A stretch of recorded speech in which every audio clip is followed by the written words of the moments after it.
Can you hear me? Yes, sir, we can hear. Yes, we can hear you. Good.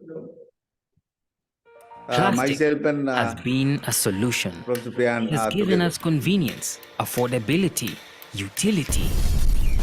However, the durability of plastic is both its benefit and its curse. Plastic pollution endures. It's suffocating our planet. We have seen solutions that work, rejecting single-use plastics, creating circular and sustainable alternatives, managing plastic waste more efficiently. Together, let's create systems to better reuse, reduce, and recycle.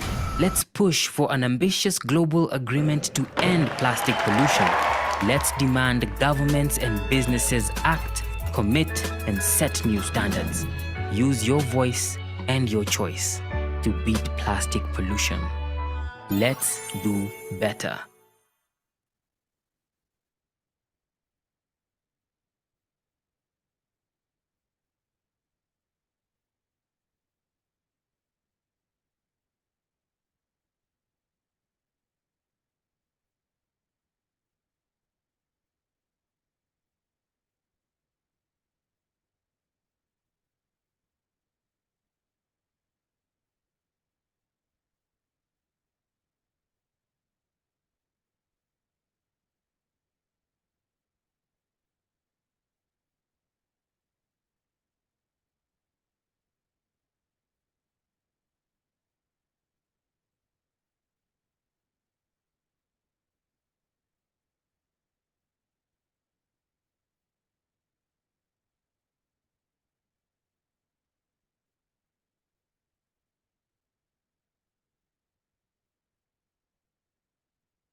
Sir, can you hear me? Yes, we can hear you. Yes, we can hear you. Okay, thank you, sir.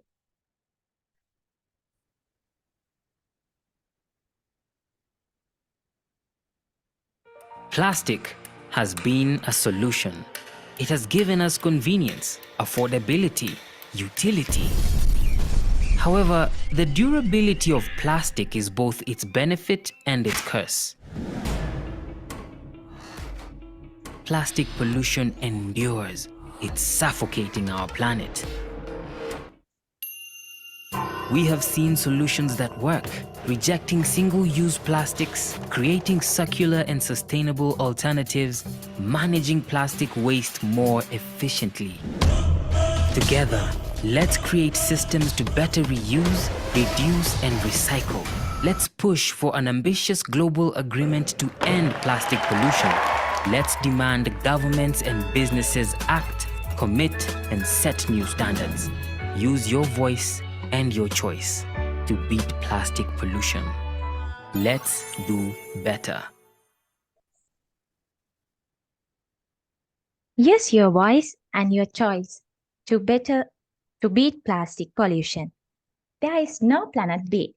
We must join hands to save our beautiful planet, as there is no other place in the universe so beautiful, so vibrant, and so lovely.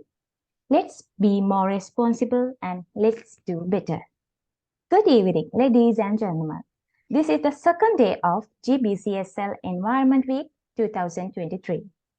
We warmly welcome you all to the panel discussion on waste management towards a circular economic transition and launching of the Green Guardian conducted by the Green Building Council of Sri Lanka. So now let's move on our program. Today we have a special person joining us to moderate the program.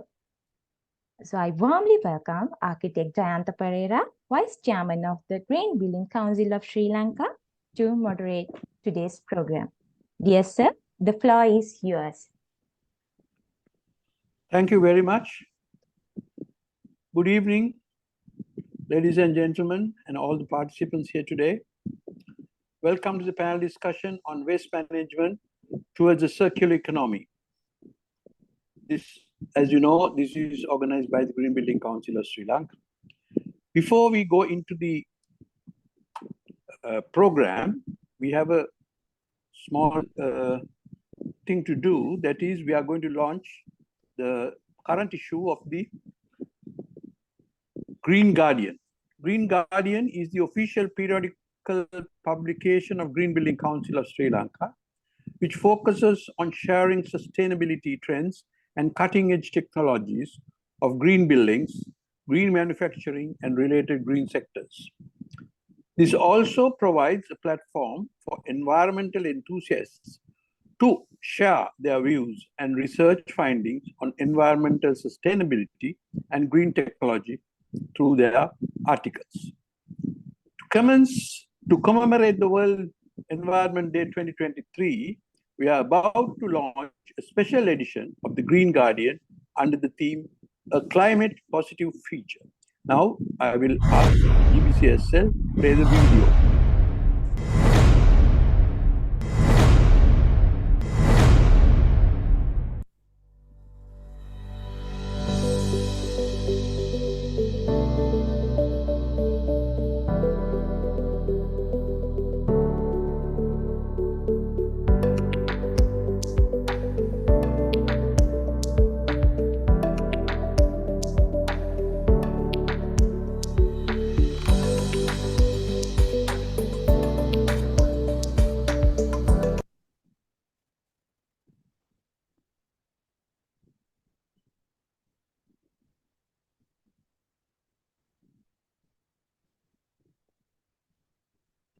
Is it complete?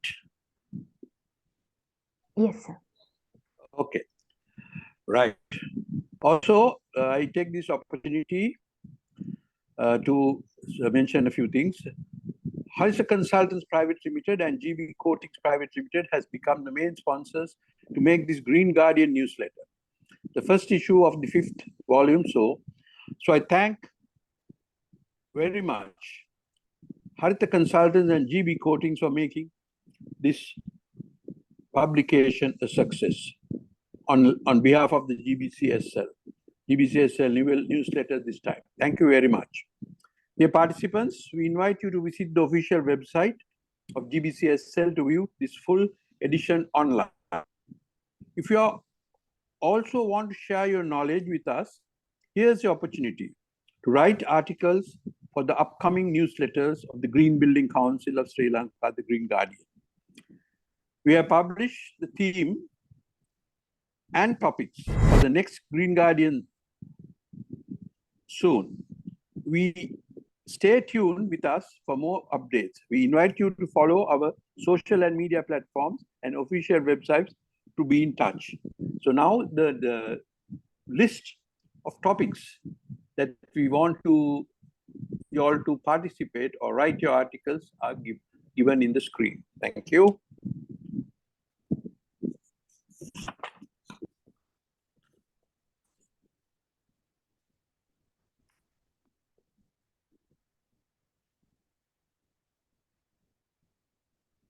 Can we start the sessions now?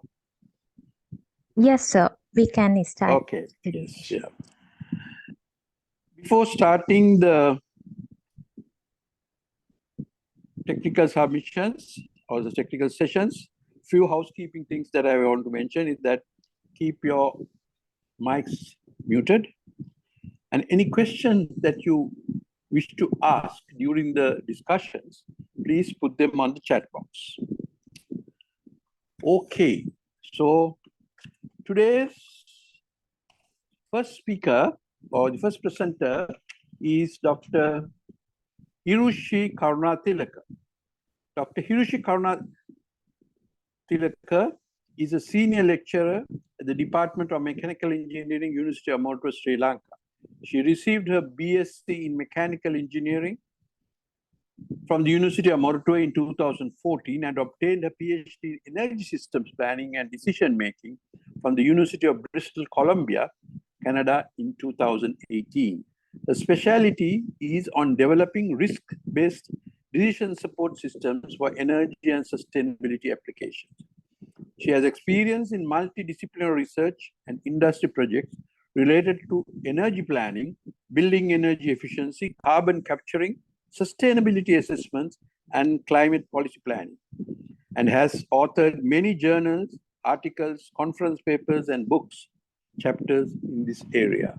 I welcome Dr. Hirushie Karunathilake to do her presentation. Thank you.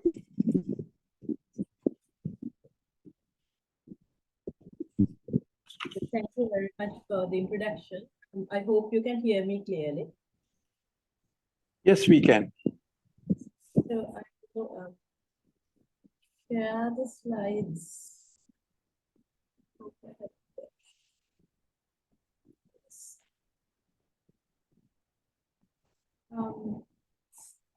So again, I hope the slides are visible.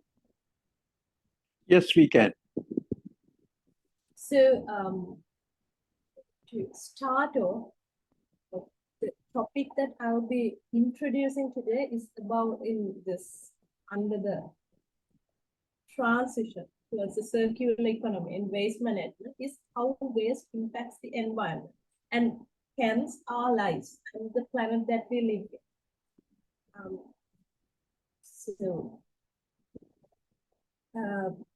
Just to introduce how humans and their activities impact the creation of waste and thereby the environmental issues created by the waste, we have to first understand that pretty much all human activities result in some form of waste generation.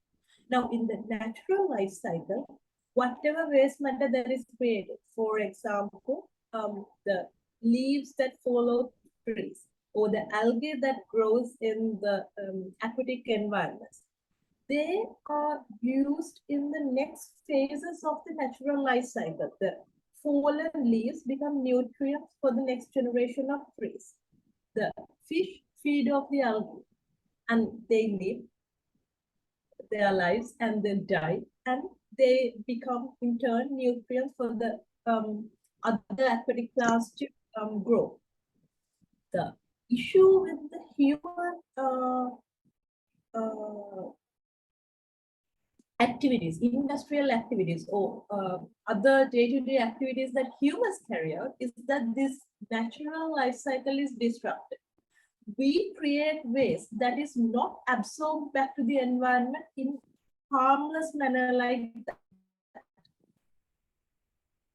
All the activities that now, if you look at this diagram, you can see that the food that we consume, the products that we use in our day-to-day life, the systems that are in place to provide us with the utilities such as running water or electricity, and the other processes that support our lifestyle, like the agricultural activities or the mining processes and the manufacturing process, they all result in some form of waste generation.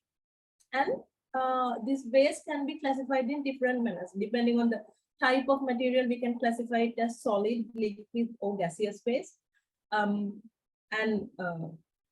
Depending on the biodegradability, whether it is non-biodegradable or biodegradable, we can classify it. And the environmental impacts, whether it is hazardous waste or non-hazardous waste. And on the basis of the source, what sort of source contributes to the production of this waste, whether it is household or residential activities, industrial activities, or radioactive matter that is the result of nuclear power generation or electronics, medical processes and equipment, and so on. We have different types of waste generated, and the amount of waste that is produced depends on the level of economic activity, the consumption patterns of that population, and the growth of the population, and how we can deal with this waste and the potential impacts of the waste. It depends on the type of waste and, of course, the volume that is generated. when we talk about the sources, like I mentioned earlier, we have, when it comes to mining, we have the waste rock and tailing ponds and the chemicals that are used in the industry. And then agriculture, the fertilizers, the agricultural residue, manure, other animal waste, and so on. Industrial waste such as the textiles, plastics, ash, and nuclear waste, and then the day-to-day activities in the households, resulting in municipal solid waste, medical waste, electronic waste, and then construction and demolition, and wastewater treatment, wastewater that is a result of the biological processes, the sewage, and chemical treatment. So we may think that when we say waste, perhaps what comes to our mind directly is perhaps the plastic or the organic matter that is disposed from the household kitchens. But it is a far more wide problem than what we see. Now, for example, construction and demolition waste, the disposal of it is a huge problem in many of the developing, including Canada, and they're trying to find ways to effectively deal with this construction and demolition waste by turning it into aggregates. Mining for, let's say, fossil fuels. Now, in Canada, fossil fuels are usually mined through fracking, non-conventional mining, due to the type of deposit. And this results in produced water, which is a mixture of toxic chemicals and the heavy metals and other particles that were extracted from these underground deposits. And this water is very toxic and it is very difficult to treat. So it is left in tailing ponds, hoping that after a certain time the toxic settle and you can re-extract the water. But the issue is, even with the tailing ponds, these toxic chemicals leach into the groundwater. And that is a huge problem that results in many environmental and human health problems. So depending on the source, the activity, and the volume and the type of waste, like I said, the treatment options and how they can be managed, it varies. And in some cases, the waste can be separated or segregated at the source for further treatment, because different types of materials, plastics, paper, metal, glass, or rubber, these need to be treated in different ways for minimal impacts, to minimize the harm that we do. So what happens if we don't deal with this waste in the right way? Waste can cause environmental impacts due to uncontrolled release as well as improper disposal. Now, if we just dump the waste, if we release it in an uncontrolled manner to the land through open dumps or just plain littering, what you see on the streets every day, we create contamination problems, and then uncontrolled release of emissions results in air pollution and climate change. And dumping into the waterways and ocean, the obvious issues of water pollution and the effects on the marine and aquatic species, as well as changes in the water temperature levels. And when you release waste into sensitive ecosystems like forests, it results in changes to the biodiversity and the growth of vegetation and so on. Now, this is when we just dump the waste. But even when we try to deal with the waste in other ways, it can be that we are dealing with it in the wrong way, resulting in great damages. For example, poor collection practices and improper disposal of hazardous waste. If we do not separate hazardous waste and we just treat it with other forms of waste, it can release into the environment and result in huge contamination and health issues. And then open burning of unsorted waste. If we burn everything together, plastics, diapers, and other sanitary products, these items are not supposed to be burned, because for example, the burning of plastic results in the release of furans and dioxins, which are very, very potent carcinogens. That is, they have a high potential to cause cancer. And improper recycling practices, again, can lead to high levels of emissions and contamination.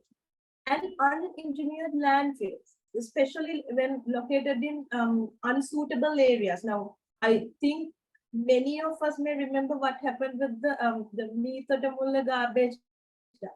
Now, even a landfill needs to be engineered. The sanitary landfill needs to be properly engineered so that the waste decomposes properly and the land can be reclaimed after a time. If not, it can result in soil problems or fires and leachate formation and so on. Moving into more details about these specific impacts. Now, soil contamination due to the release of heavy metals, chemicals, and other toxics. And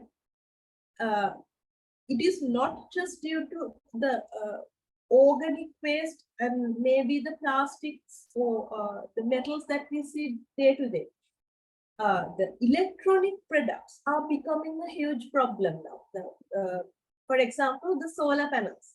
Now we say that solar panels are an environmental solution, that it results in lower emissions and a reduction in the environmental impacts associated with the energy sector.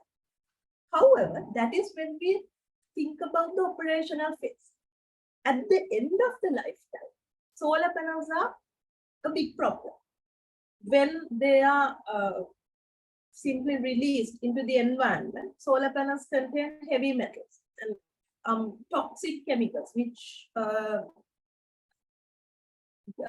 can contaminate the soil and also the waterways. So one problem that is happening is that the second-hand solar panels from China being sent to the African markets have already created a big problem in many African countries, where this they have reached the end of their lifetime, and so far large-scale disposal and post-use processing of solar panels is pretty challenging, especially for developing countries. So it is causing big problems in that area. And then leachate formation. So when the waste decomposes, the chemicals that are formed, they leak into the groundwater, contaminating the groundwater and making that water unusable for human or animal consumption. And the release of greenhouse gases and other gaseous contaminants, both during the natural decomposition of waste as well as in burning or incineration. Now, the animal husbandry or farming industry is a big culprit of greenhouse gas emissions in their waste disposal practices. When animal waste is not properly disposed of, it results in the release of methane and other greenhouse gases. And again, improper disposal of waste leads to the danger of explosions and fires. And in places with high forest fire risk, this causes significant environmental damages. And this leads to animal and plant deaths, as we saw with the Express Pearl situation in Sri Lanka, with the dumping of the release of the chemicals from the ship. And this can happen due to simple plastic pollution. The straw that you throw away, or the plastic bottle that you throw away, the plastic ring from a drink bottle that you throw away can cause an animal death. And then again, the obvious issues of bad smells and the poor aesthetics or the reduced aesthetic quality of the ecosystems. So just in 2016, the world generated around 240 million metric tons of plastic waste. By last year, I think this increased to about 350 million metric tons. So if we just talk about this 242 million, we can make about 24 trillion plastic bottles out of it. And the water volume could contained in these bottles could fill up 4.8 million Olympic-sized swimming pools. So just by drinking water in plastic bottles, see it is staggering the amount of impact we have created on the environment simply through the consumption of plastic water bottles. If we do not change the current practices, the trajectory implies that the global plastic waste generation will triple by 2060 to about 1 billion metric tons per year. So those are just the short-term impacts. The long-term impacts are what are most concerning. It leads to climate change, which is already impacting the world at a significant level with the changing environmental temperatures and the melting of polar ice caps leading to rising sea levels and loss of habitats and other climate-related, the changing climate patterns, all these issues, and habitat alteration and extinction of species resulting from that. Disruption of the growth of vegetation with the soil contamination and the change in soil characteristics. The vegetation growth or the growth of plants gets disrupted, and changes to water table with the water contamination and the changes in soil characteristics means that we may have less available drinking water and long-term human health issues due to the contaminated water, soil, and air. So here in these images, you can see some of the heartbreaking things that have happened, or the polluted ocean floors, the waste that is being collected from inside a bird, a dead bird, and a turtle that is entrapped in this mesh, probably from a fishing net. So these are the impacts. This is what we are doing to the planet, to our fellow species and us through the waste that we generate without even thinking. And just to expand on the aspect of waste and climate change, when organic waste decomposes, it contributes to climate change through the creation or generation of carbon dioxide and methane gases. And then the production and incineration of organic and inorganic waste, it results in the emission of greenhouse gases as well as other pollutants, particulate matter, sulfur dioxide, nitrogen oxide, and so on. And plastic waste produces greenhouse gas emissions in every life cycle stage. The extraction and transportation of plastic is dependent on oil, gas, and coal.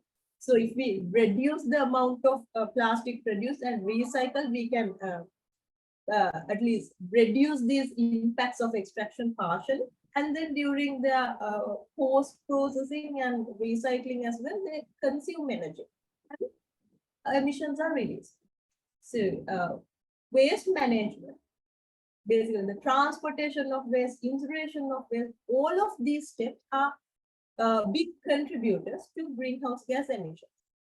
So you can see from composting, carbon dioxide emissions are released. From incineration, same, various emissions. And then landfilling leads to methane and other emissions. And recycling can result in emissions. So the solution is to find sinks, how to store the carbon dioxide through carbon capturing, storage, and utilization. And Hirushie, we have another 5 minutes, please. Yes. So, and the cogeneration of energy during the incineration and avoiding the use of fossil fuels and using filters to reduce the air pollution. And then landfilling, the methane and other emissions created, we can try to separate them and use for energy production or store the carbon in geological formation. And the recycling can, while it can lead to emissions, it if properly planned, it can lead to reduced use of virgin materials through material recovery. And finally, I want to wrap up with this aspect of social issues that are created by these environmental issues of waste. So waste leads to a significant amount of social injustice. Now, you may remember the controversy about developed countries like UK or Canada sending their waste, especially hazardous waste, disguised as other shipments to be dumped in Asian countries, including Sri Lanka.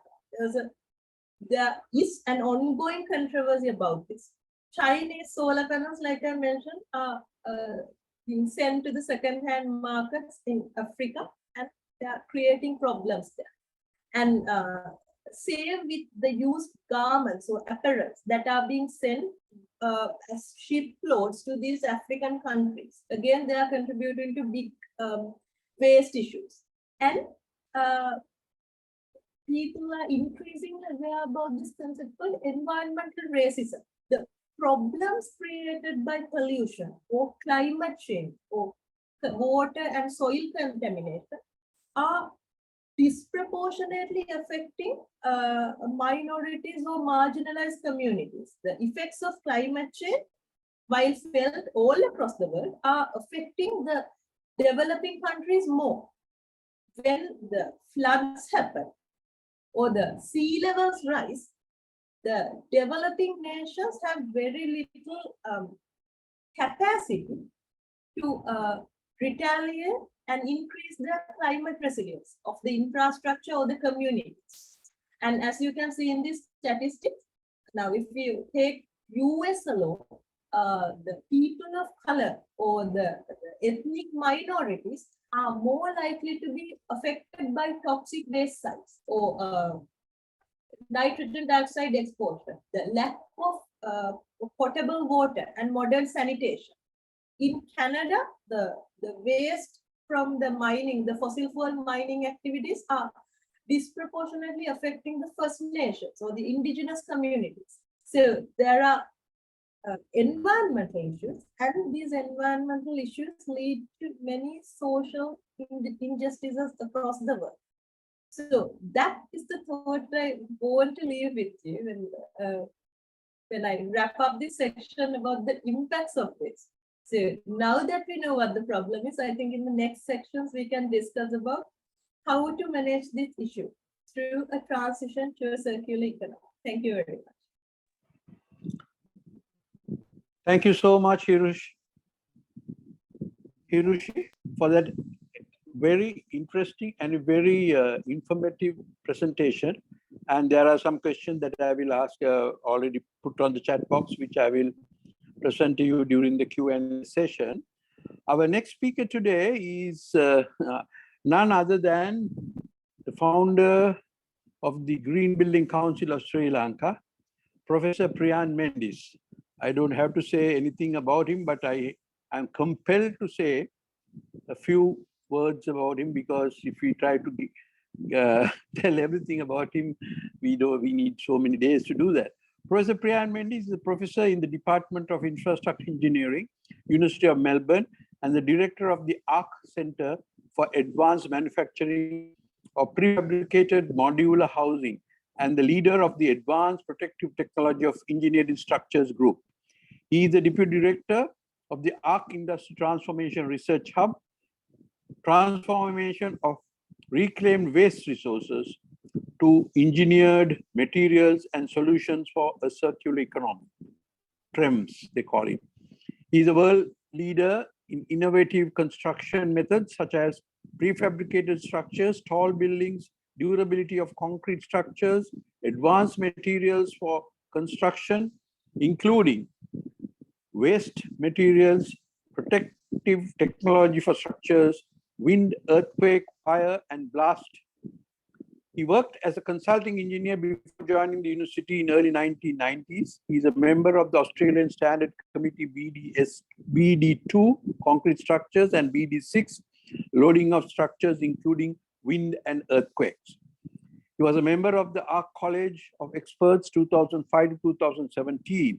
Professor Mendis obtained his PhD from Monash University, Australia. He is the founder chairman of the Green Building Council, and he's also a member of several institutions, including Institute of Engineering, Concrete Institute of Australia, and American Concrete Institute. Ladies and gentlemen, let me present Professor Priyan. He is going to talk to you about push for transition to circular economy. Professor Priyan, please may I ask you to limit your presentation to 15 minutes, which I know it's a difficult one, but Thank you we very have a time much, target. Thank you. Okay. Thank you very much, senior architect Jayantha Perera, who's a close friend of mine, Vice Chairman of the Green Building Council, also the Construction Institute Chair and a very senior architect. Thank you for the very kind introduction. I had to thank Professor Ranjith Dissanayake, who's my good friend, who is with me here actually, in fact, and also the Green Building Council, the directors, the committee organizing this event. I know Sadeepa contacted me and had a good conversation about this. And also, I'd say Mr. Naugam is here as well, and others, the directors, and I think Upeksha also here. In fact, today I'll be very, if I'm very brief today, there was a very good presentation from Dr. Hirushie, who explained very clearly about the types of waste, which will lead into very nicely to my talk. I'll be again very brief, maybe as a blitz through some of the slides. I just want to see whether I can share the screen. Now, can we allow to just share the screen, Sadeepa? Yes, sir, you can share the screen. Let's try again. I think it's been disabled. Yeah, the host has to allow me to share. I have given the access for you. I think you should be able to share now. I think there are two connections for Priyan Mendis, so I think maybe the other one. Now we can see your screen. Thank you very much. Can you see the screen? Again, it's not working. You can see. Just try again. Please try again. I think. Sure, no? Yeah. It's okay. Can you see the screen? It's okay now. Yeah. Yes, sir. Thank you very much. Again, going back to the presentation. I hope I can hear very well when I talk. Yes, we can. Professor Ranjith, you can check the sound. It's okay, yeah, sure. It's very quick. Again, thank you very much. To be very brief, it's a panel discussion, so I'll be very brief and following up, as I said, very good introduction by Dr. Hirushie. It's really, thank you. So the transition towards the circular economy, I've just put some of the projects I got involved, both in the world level with Burj Khalifa to Eureka, and then the local level to Lotus Tower, where we are just now the prime grant to Capital Twin Peak, many other structures, unique structures. I will not go through the details of what is climate change. We all know it's happening. There's a carbon dioxide levels. If you see in here, the y-axis, carbon dioxide to time, on the x-axis, how it shot up so quickly. There's evidence with the ice caps really melting. There's a temperature change. We want to limit the temperatures to 1.5 in 2050, but we are already target is 2 degrees, not even 1.5. Skip this one. If you read the book by Mark Linus, 6 degrees, he says 6 degrees means if you don't do anything, we'll have 6 degrees end of the century. That means the real threat for the humanity, whole humanity, existence. So We are doing this for the future generations. We know close to Sri Lanka, there are so many disasters that's happening because of the climate change. Let's jump into some other very quick the targets to remind. We had to keep us familiar with these targets. As I said, we are not going to target is 1.5 degrees by 2050, but we are not going to achieve that. Be 2 degrees. So let's have to do something there. That's why all of us are gathering here, more than 100 participants here. Congratulations to Green Building Council. And again, Dr. Hirushie also mentioned this about the construction and demolition waste. I will not go through too much. It's a real problem around the world, which is closer to us. And again, the Green Building Council also targeting a lot of things on this construction and demolition waste area. And what we're doing is we put a target. If we have a target only, in the life we will work. Otherwise, we just ignore. So Australia has put a target 43% by 2030, so that everyone got interested doing things, finding solutions, and a net zero by 2050.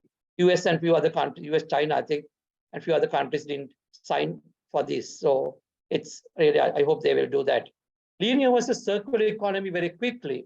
What we are used to is extract the resources, produce, consume, and just dispose. We didn't think about when I was growing up. When I was growing up here in Sri Lanka and went to Australia also similar. We didn't think about a circular economy. Now in a big way. So what is the difference? Produce, consume, manage the waste, and secondary raw materials, we reuse them. Innovation, investment, and monitoring is a key one. So the key words, the 3 R's, we are used to reuse. Try and reuse all the materials, reduce and recycle. Then elaborate a bit more to the 8 R's, which really we have to use these 8 R's, that is rethink. And again, the words like, I will not go through all the refuse, reduce, reuse, refurbish if possible, and repair, and also repurpose rather than just wasting, dumping into the landfills. Australia, we have banned any new landfills. So been forced to really find solutions. And really, it's very good that following on Dr. Hirushie's talk, I'll be talking about more solutions. And so we need to innovate. We need the innovations. Engineering a net zero system, we need to engineer a system. Engineering means not just engineers doing it, engineering a net zero system. We are all in the construction industry. We have to do that. One of the solutions I worked on it is the circular economy solutions is to use the prefabrication, that is from the shop where you have a reduced waste, and then also transport it and place them on site. I have other talks, and also YouTube, you'll see some of my talks on the prefabrication. So I will not spend too much time. So it's reducing the waste because you're doing it in the factory. We can reduce the waste, the construction waste as well. Solutions. The solutions are, I'll just talk about few solutions to a circular economy, what we are doing. And again, the concrete is the most consumed substance in the world. So it's again, waste materials can be used as pillars in construction materials. Construction industry is, again, we can use it. A lot of people are asking the question, when we recycle the waste, what are we going to do that?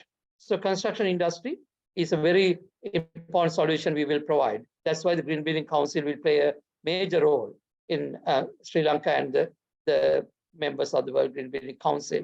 And again, that it's a Dr. Hirushie explained very clearly about the type of different ways. So I will not repeat, mention there. Then again, the commonly recovered construction waste, we had to start thinking about concrete, the metals, asphalt, paving, timber, gypsum, wallboard, roofing, bricks. Those are the things that we are already doing there.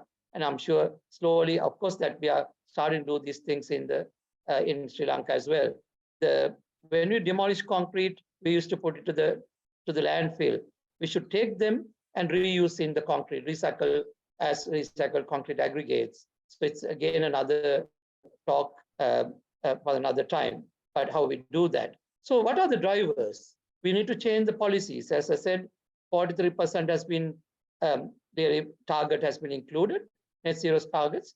Also, we have to talk about the whole life cycle, not just the, so it's from the, what we call cradle to grave, that is from the birth to the death. That is not only that, death back to the birth.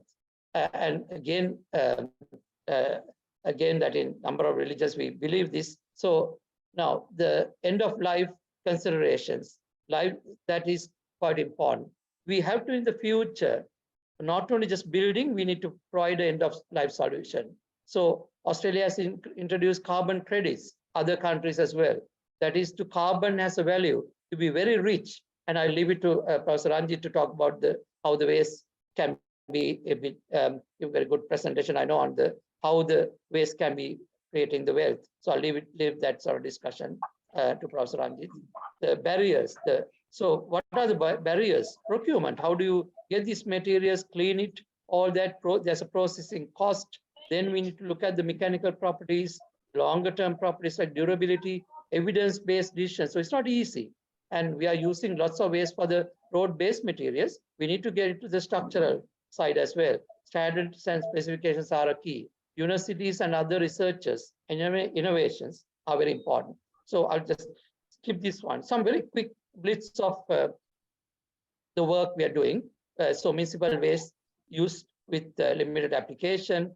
Again, Dr. Hirushie mentioned about some of this waste. The tires. The tires we are using in different ways, and I will leave that discussion for the panel to ask the question, what are we doing with the tires? The tire crumbs can be used in concrete. It can be converted into the fuels and many other applications of the tire crumbs. So we are also using the roads as far as I know that the tire crumbs. So it's been proven.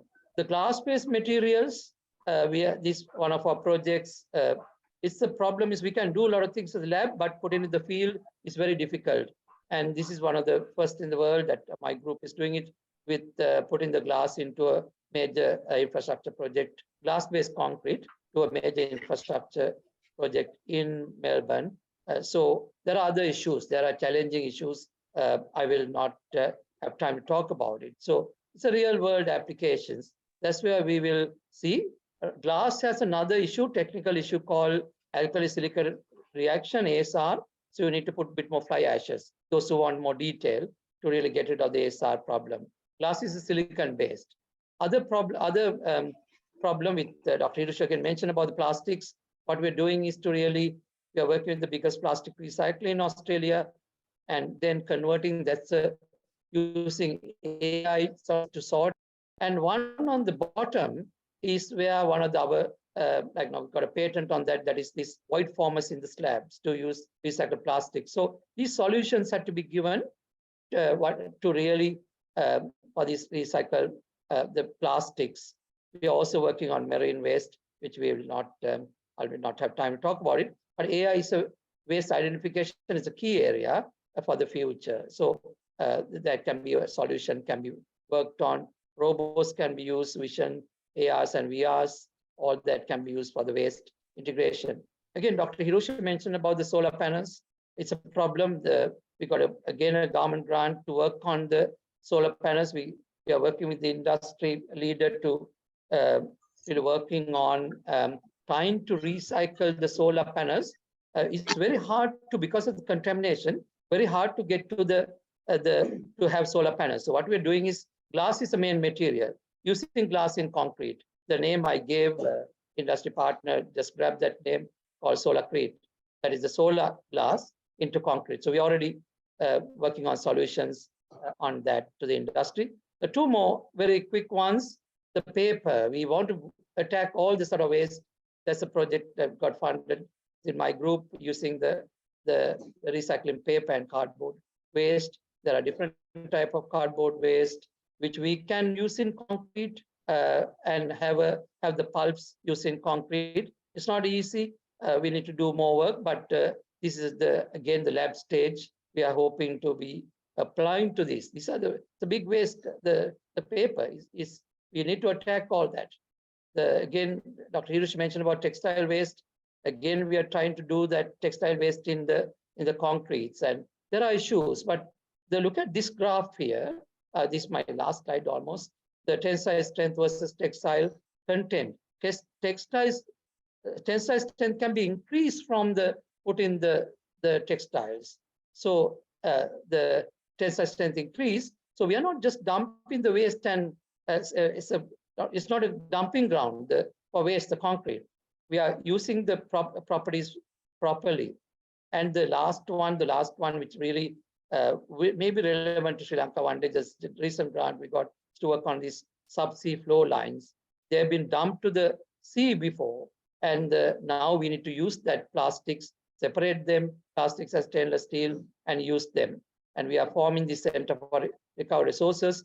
Another one last thing I want to say, in Sri Lanka, we call this the disaster of the ship, the disaster. We know lots of plastic, microplastics have gone to the sea.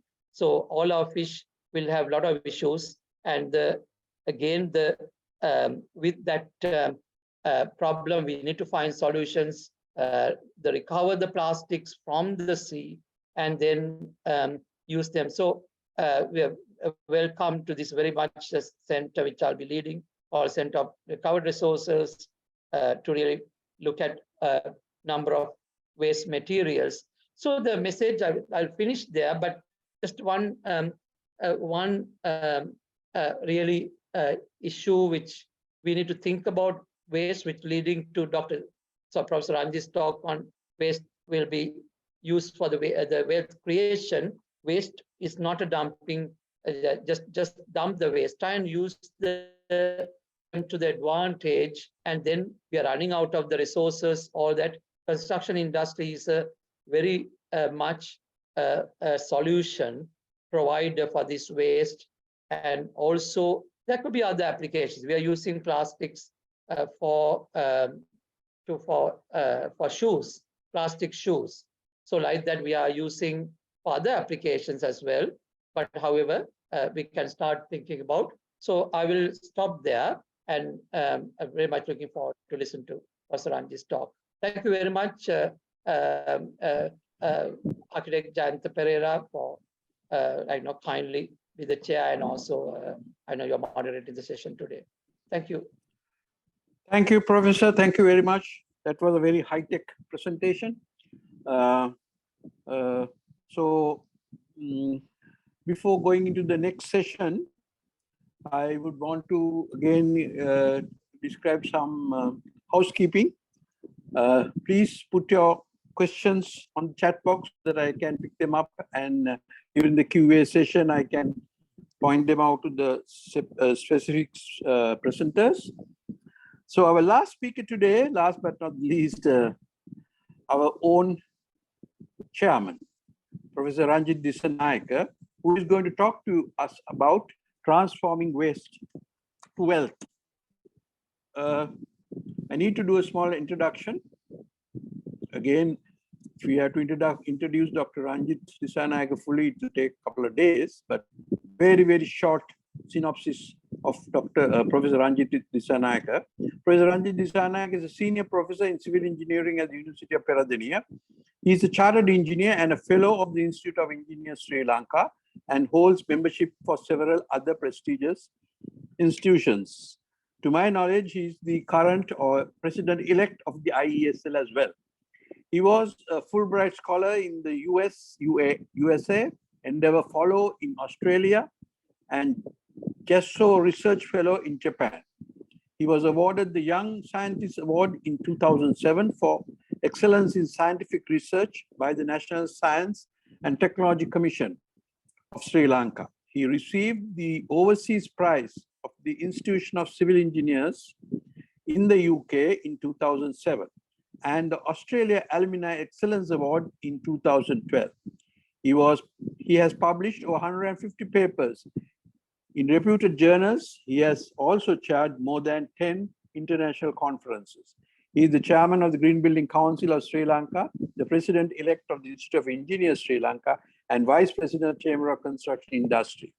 He's also the former secretary to the State Ministry of Rural Roads and the State Ministry of Urban Development. He is a founder of several companies, including Lego International Private Limited, ICB Private Limited, Lanka ASC Private Limited, CAP Private Limited, and WSP Private Limited. Ladies and gentlemen, let's welcome Professor Ranjith Dissanayake. Professor Ranjith, it's all yours. Thank you, Jayantha. Thank you for the kind introduction. So, Dr. Hirushie and Professor Priyan gave a very lengthy explanation about the waste. I'll be very short. While listening to their presentation, I reduced almost 50% of my presentation, so that I'll be directly get into my topic of transformation the waste into the wealth, right? Very simple topic, but let's see how it is done like. So I'll start with the vision of the Green Building Council of Sri Lanka. It is very clear that we have the built environment that we understand is not good for the health, as well as it's not good for the environment, as well as we want to make sure that the built environment become a sustainable built environment. So that is what Professor Priyan and Hirushie was talking about, how damage we are doing for the environment. So there are so many things happening inside, but today we are talking about the mainly waste. There are so many ways if you go into the built environment. Every house, every channel, everywhere you will find out the waste. Of course, in the main roads and various things, the municipal council are cleaning. But if you go inside of every land and everywhere, so many waste has been collected. But we have to get rid of this one, so that in order to get rid of this one, rather than burning, of course, burning will not work, carbon dioxide emission, other gases will work, landfill, if you can make use them for the wealth, that is the best thing that we can do. So my topic is a transformation of the waste into the wealth, right? Therefore, get rid everything into the built environment. That is we call as a circular economy. Right? So that this is the built environment where you don't see any waste, as much as possible, bring in the nature into the built environment. So this is the ultimate aim of the Green Building Council. But Green Building Council, it is a big picture, but when you go to the building itself, so this is a building that we always talking about. So that what we want is a building, it's a smaller unit, must also transform the greener building or the sustainable building, whereby total built environment will be transformed. When it transforms, there are many things we have to consider, but the today topic is the waste. If you can transform toward the wealth, that is the one thing, the best thing that we can do it. But in the green building practice, we consider there are 8 criteria. Within these 8 criteria, sustainable sites, water, energy, and so forth, the material and resources is one of these criteria. It consider almost like the 10 to 20, between 10 to 20% of the weight has been given by the material and resources. In the material and resources itself, we categorize many things. Use the material which has the less embedded energy, reduce the transport, thereby local material, and so forth. Recycling, reuse, and everything. So there are a very important concept that the Professor Priyan as well as Dr. Hirushie was talking about, the circular economy principle. We use the linear economy that I am not going to explain, because Professor Priyan Mendis very correctly explained it, so that we want to transform this to a circular economy. Circular economy means if you use the raw material, if you form any form of the material, until it decay, you must keep on using it. If you are going to demolish it, if you are going to change it, that material must be transferred to another form of the building and envelope. So this is a circular economy. Or otherwise, crush it and make it a different form of the material. If it is aggregate, maybe fine aggregate or whatever it is like. You can't just landfill or make it a waste, right? So it's simply very simply explained. If you use the, it is recommended not to generate the waste, so that principally, if you are not using the plastic, it's good. But if you use the plastic, it become a waste. So that if you collect it and if you sell it for the formation of any other material, it become a green entrepreneurship. It can be just collecting and selling, or it can be collected and formed to the wealth, right? That is my topic given to me. So there are people, big companies making the shoes, T-shirt, and so forth. So what I would like to explain much, and it will be more relevant to hopefully the today audience, we have developed the company called Lanka AC Private Limited. It is a classic example for transforming of the waste into the wealth. So what we have done simply, I'll explain in the photograph. There is the environment damage created by the establishment of the Norachole power plant, because the power is good. Of course, the carbon dioxide emission, waste is there, waste is the fly ash. So what we simply did was, this waste was transformed into the construction material or block. So that is what we did. So what very simply explaining, power is good, still cheap, and the waste is the problem, carbon dioxide is the problem. So what we simply did, this waste was converted to the wealth or valuable material. So you can see the plant layout. We use the fly ash, cement with lime mixed with the water and put it into the expansive agent, that is the aluminum powder. Then this is expand. Once it is expand, cut according to the shapes that you want. It's mechanically done. Then put it into the autoclave. It is a kind of steam, pressurized steam, and the curing process. So after the keeping for the 7 to 9 night, so that is immediately usable material. So that is what we did. Our factories established in Putlam.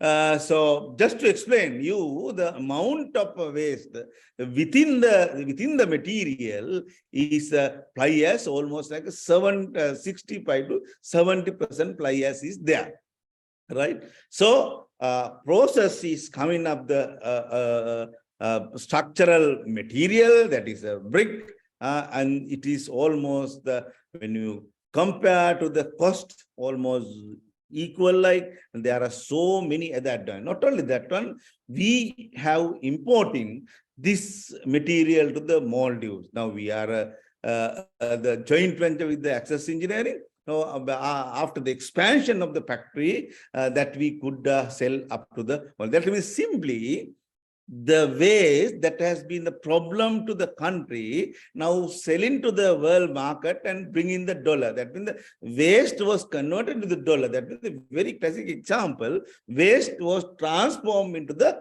wealth, right? As you see that the first containers are going to the Maldives market. So, and I recently completed my headquarters. I call it as a GAP headquarters. The building is a 3-story building, 100% done with this material. There are so many advantages. Of course, the dead weight is reduced, and environmental impact, accuracy, and low absorption, and the many other advantages are there in the material itself. And not only that, so this is a one example. The GAP headquarters is to transform from the linear economy to circular economy, right? Basically, GAP headquarters is to waste to transform into the wealth, right? We have established, started few startup. One is the construction and demolition waste, and the waste timber, and the bamboo, and we have right now started few startup, we plan to transform into the companies whenever they successful. So the GAP headquarters is like a formation startup to the company, or another incubator where to start the smaller business. We every week, like every day, like we are thinking the new businesses, and if the business is successful, we transform to the company. But we are mainly working on the transform the linear economy to the circular economy. With that, I think I would like to conclude my presentation. I always believe in green innovation and entrepreneurship is the promising pathway to develop in this Sri Lanka. That is why I formed the GAP headquarters, and the GAP headquarters linear economy will be transformed to the circular economy, whereby we can develop the nation. Thank you very much, Architect Jayantha and the organization team. We myself and Professor Priyan are together, and of course we will be using the one laptop today, and we would like to for the panel discussion. Thank you so much. Thank you very much, Professor Ranjith, for that very, very interesting and very entrepreneurship discussion. So there are a few questions that came on the chat box, and before I take them up, I have some questions myself.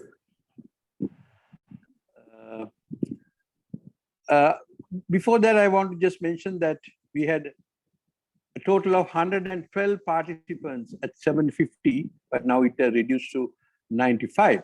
Doesn't matter. So my first question is from Hirushie. Can you give a few examples? This is for the participants to understand. Non-biodegradable, some examples of non-biodegradable materials.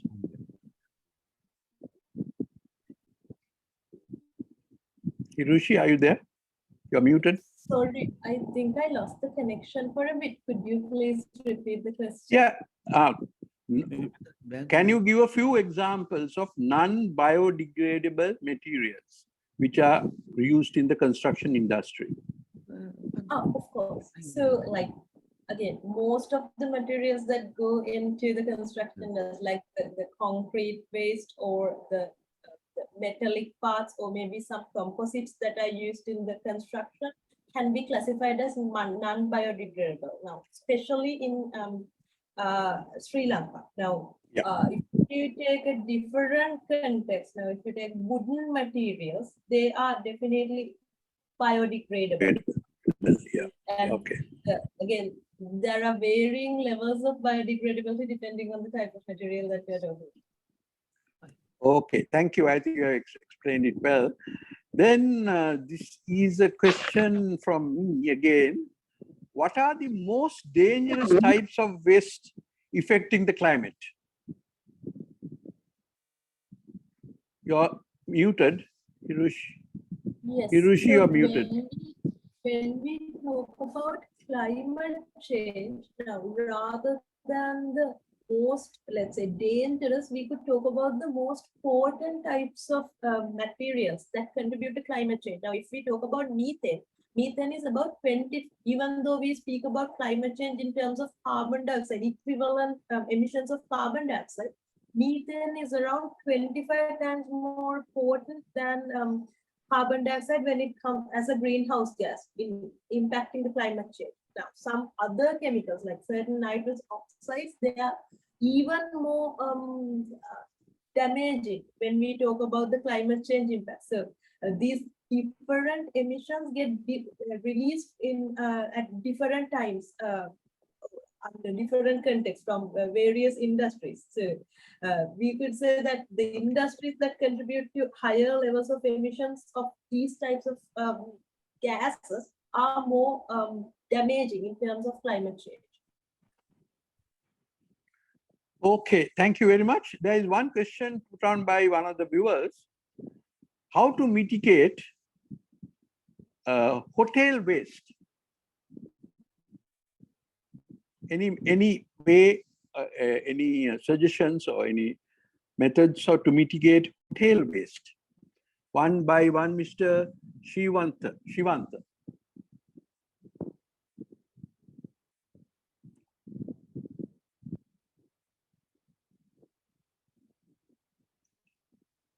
Hirushie, you heard my question?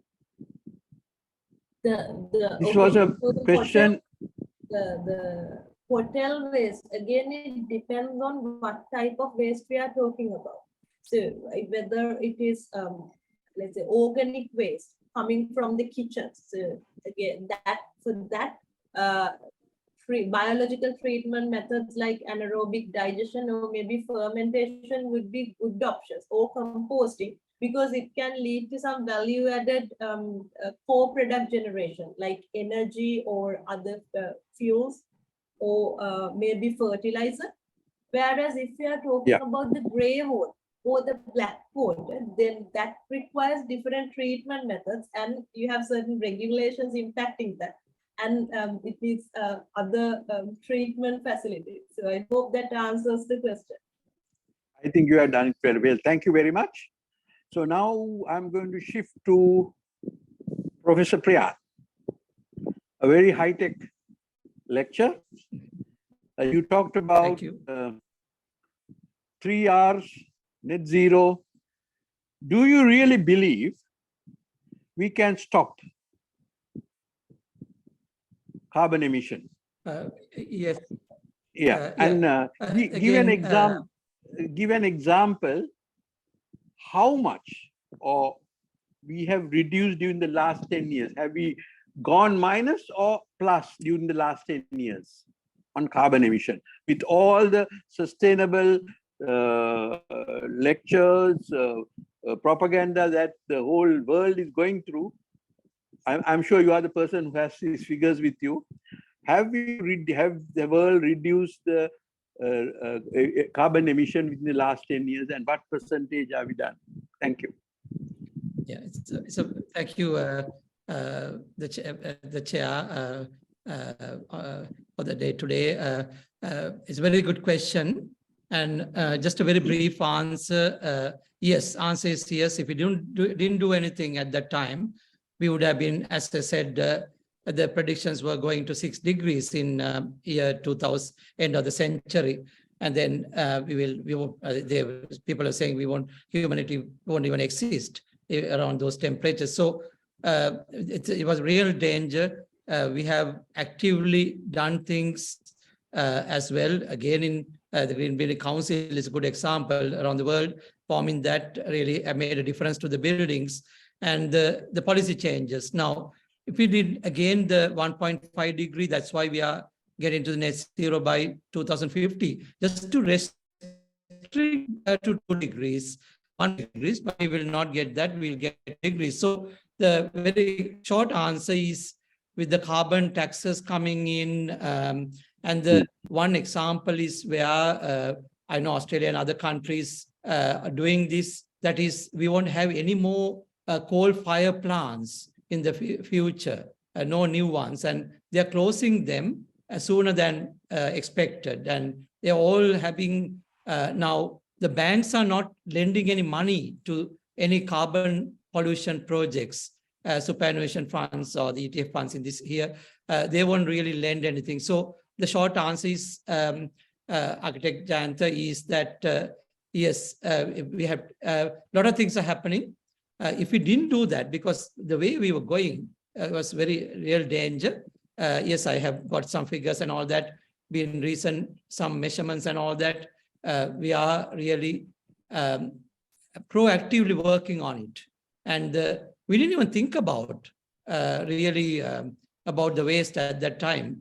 Waste was really a waste of time working on waste.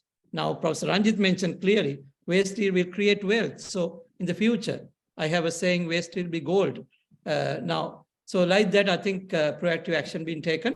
Very good question, Architect Jayantha. Yes, the world has taken some action. Thank you very much, Professor Priyan. There is a question from the audience to Professor Priyan from one Mr. Mr. or Mrs. I don't know, Savindi Abhiratna, I think it's a miss. It's a miss. Professor Priyan, you mentioned upcycling fabric waste into construction raw material. How do you ensure material circularity in such case when the construction reaches demolition stage or is subject to a disaster that demolishes it?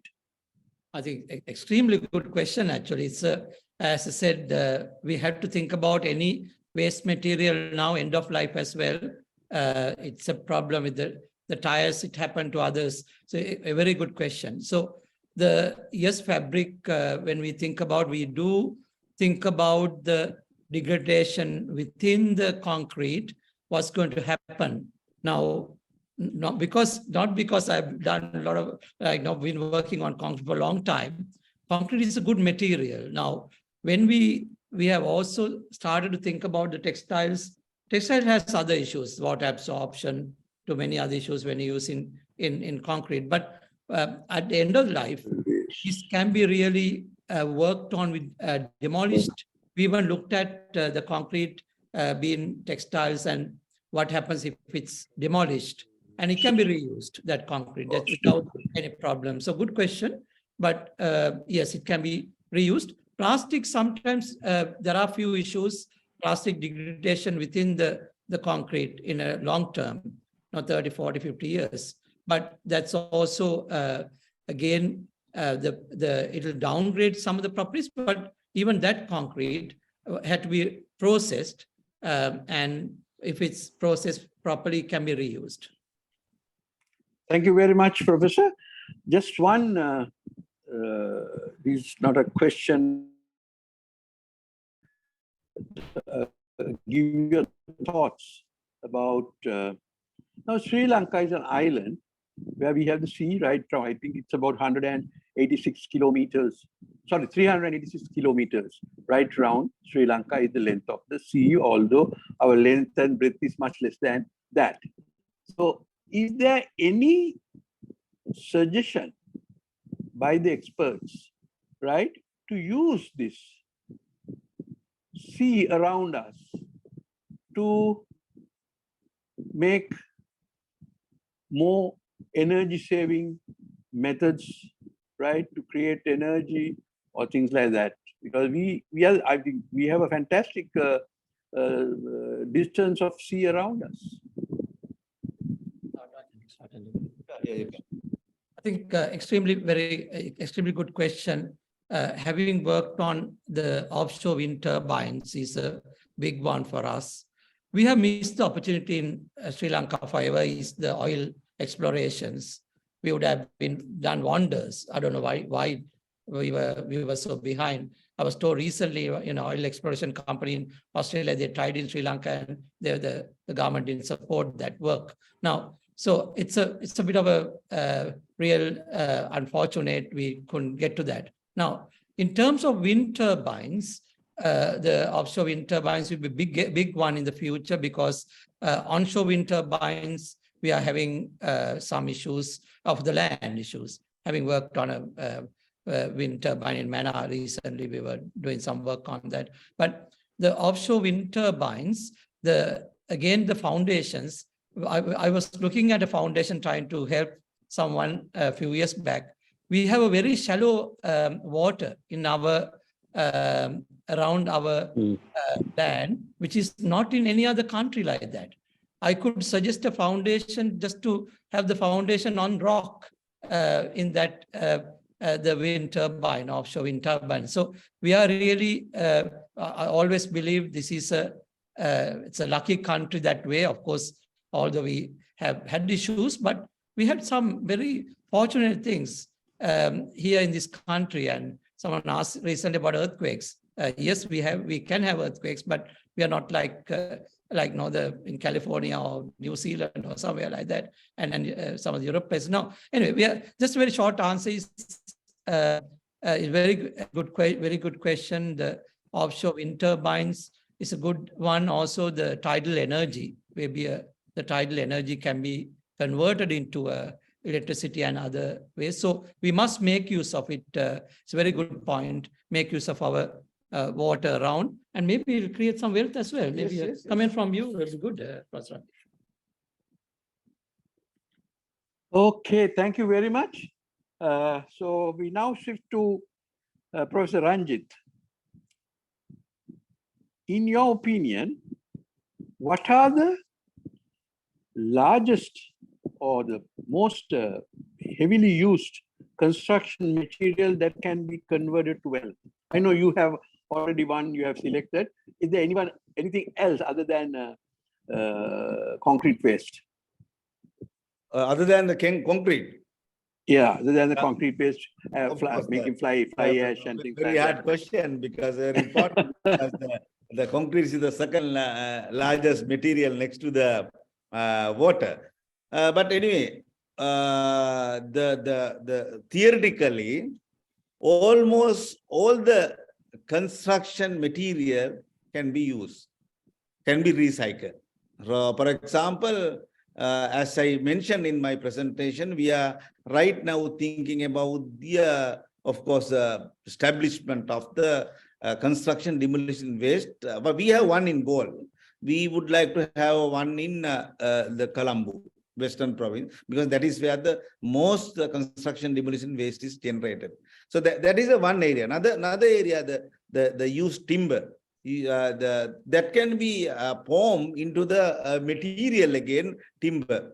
By technology is very simple, by pressing and putting the glue. So therefore, theoretically, almost all the material can be recycled. Almost all the material can be recycled. Thank you. Thank you.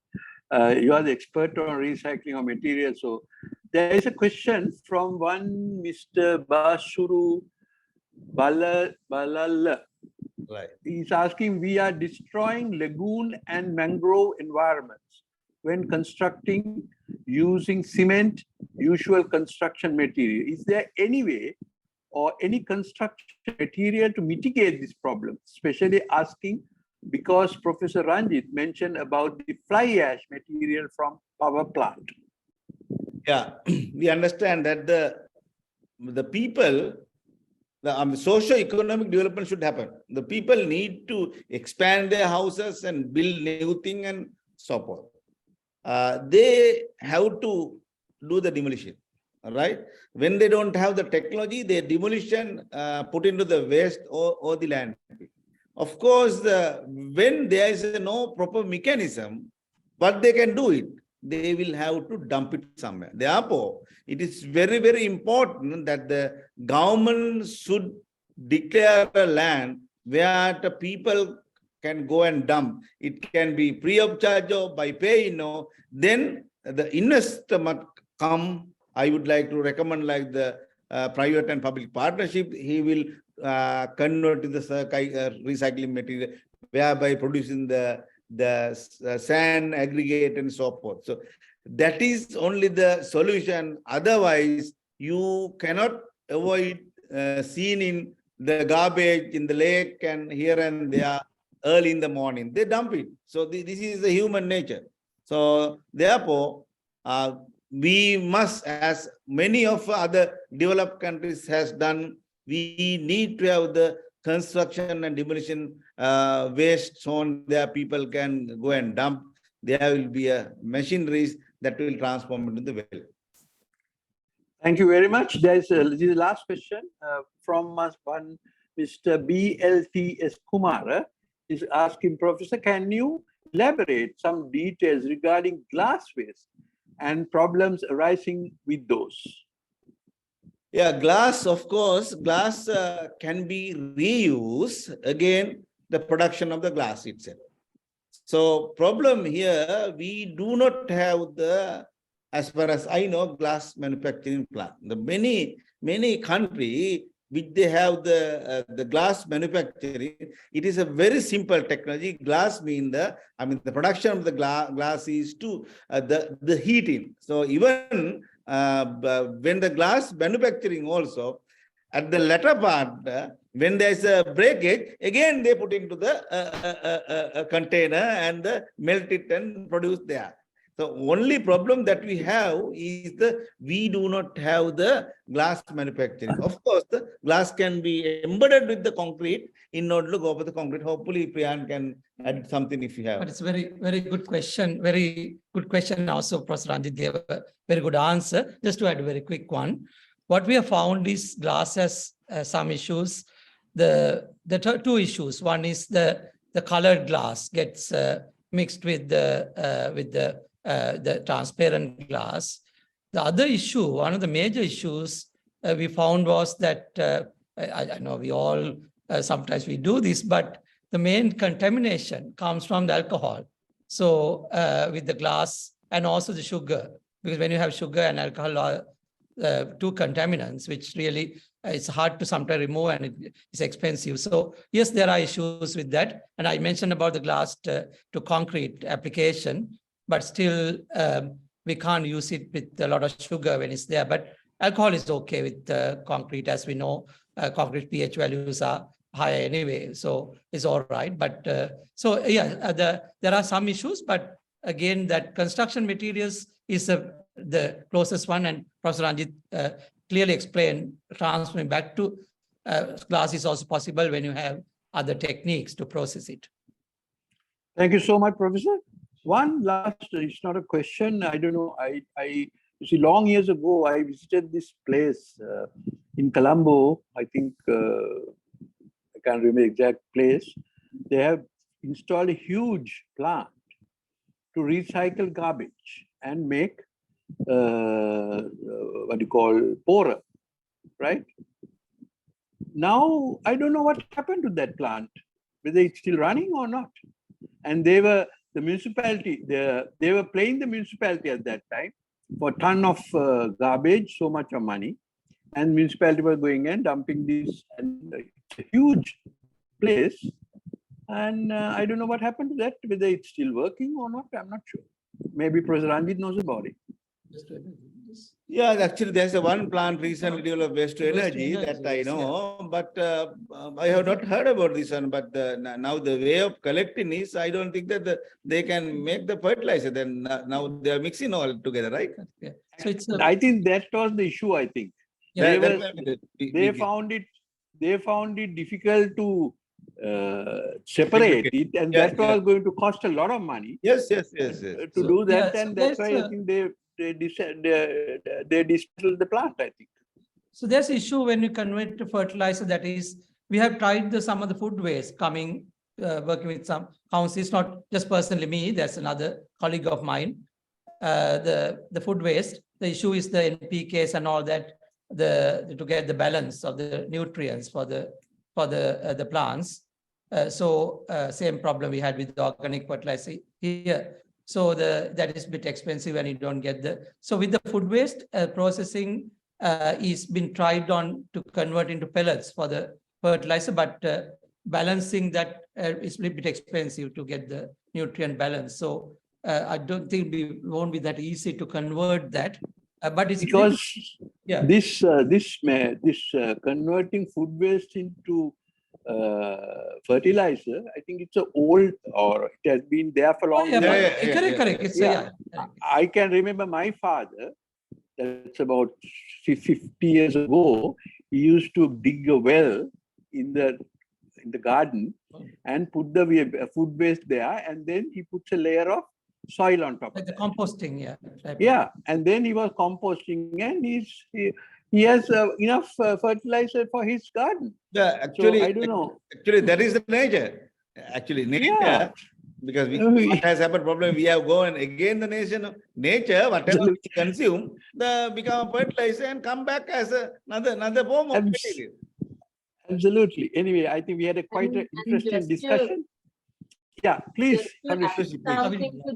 Just to add something to that, with food waste, one of the biggest problems is the separation, because not all food waste is equal. If you have a digester, you can't acidic waste into digesters, because that will completely throw off the bacterial balance inside it. So, but like say, let's take a hotel, how it's very difficult to separate these different food waste components from each other so that it can fit into different treatment strategies or methods. So that is one problem we have been dealing with organic waste. Yeah. Okay, I think we had a very, very good workshop or discussion, panel discussion. And thank you very much for the three speakers, Hirushie, Dr. Priyan, and Professor Ranjith. And we hope that we will have a series of, another series of similar discussions in the future to educate our younger generation. Thank you so much. And I hand it back to the Green Building Council. Thank you. Thank you.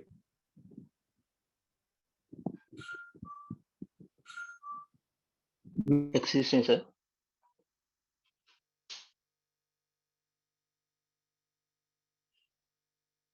Am I audible? Yes, you can speak. You are audible. Yeah. I have a question. May I ask? Sir?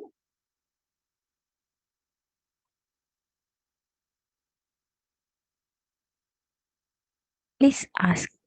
Yeah.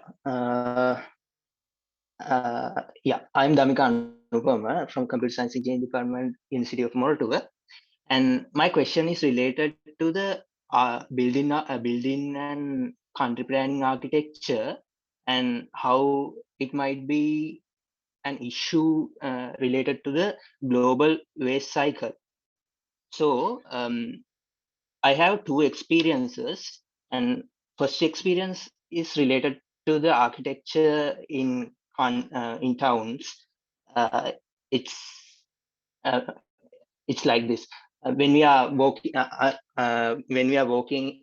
in the roads in Colombo, I'm not familiar with the names of those roads. Roads near the museum, Royal College, University of Colombo, and in that area, it's very shady. And when we are walking in the midday, we feel very comfort. But it's totally different when we are spending our daytime in cities, in towns like Moratuwa and Panduva. By the way, I discussed this matter with one of my colleagues in architecture department, and she told me that the main reason might be the architecture of those areas and the towns like Moratuwa and Pandura. The main reason might be that, and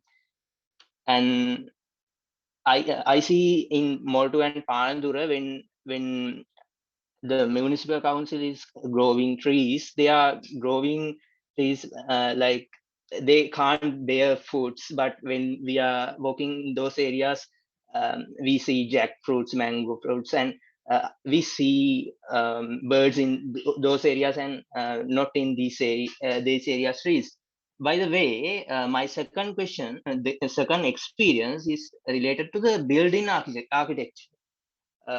When we are considering ancient buildings like Sumandasa building in University of Moratuwa and the Senate building in University of Perera, they are built according to according to a different way, because ventilation can flow through those buildings and very nature friendly architecture. But when we are considering the buildings built in these days, we don't see any ventilation procedure in those buildings. So through my two of those experiences, my question is there any impact to the global waste cycle with these architectures? Thank you.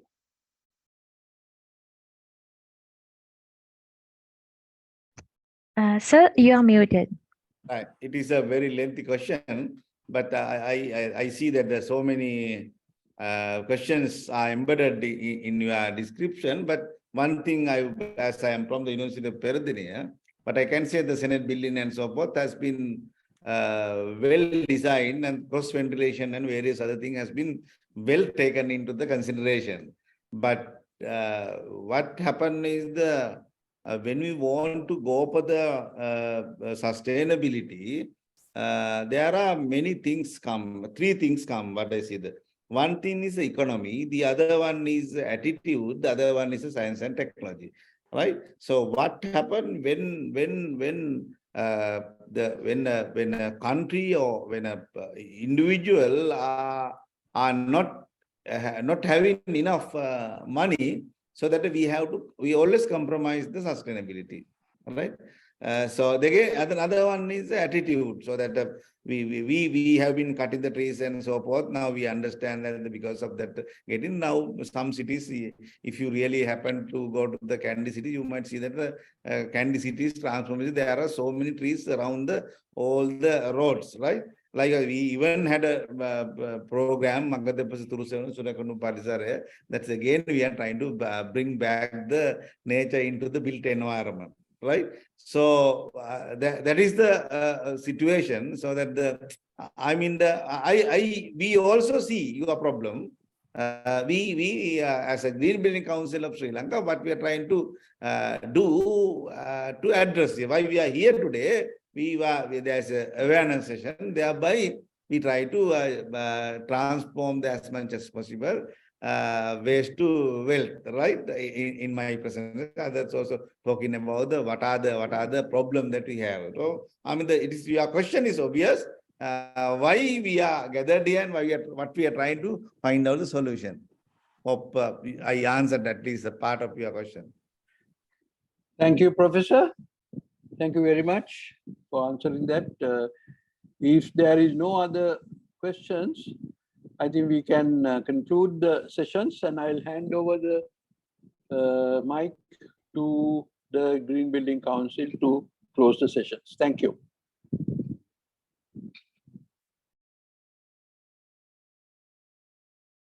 Thank you very much, sir. Again, thank you very much, Professor Priyan Mendis, Professor Ranjith Dissanayake, Dr. Hirushie Karunathilake, and Architect Jayantha Perera for accepting our invitation and conducting highly inspiring lectures today with your busy schedule. And today's program was remarkable with your participation. And also, we know you are always with our GBCSL family. Your constant guidance and encouragement certainly takes the GBCSL to new heights. So thank you very much again, sir and madam. And thank you all, the great audience today's session. And I will end this session today by inviting you all to join tomorrow with our last session of the GBCSL Environment Week. The awareness session on the role of citizens in creating a circular economy for plastic, conducted by Ms. Hirushie. So let's meet up tomorrow at 7 p.m. with our last session. Thank you and good night. Good night, everybody. Good night. Thank you.